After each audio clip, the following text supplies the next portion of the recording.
দেখুন বিধানসভাতে কুণাল ঘোষকে কেমন চ্যানদোলা করে বের করে দিচ্ছে দেখুন।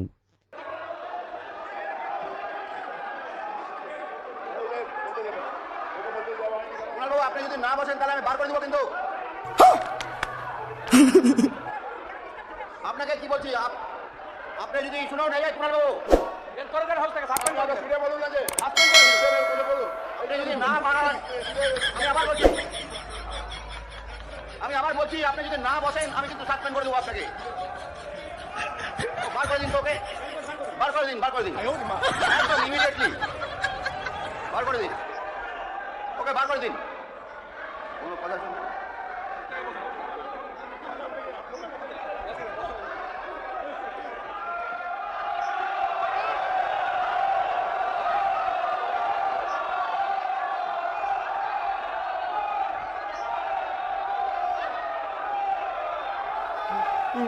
কি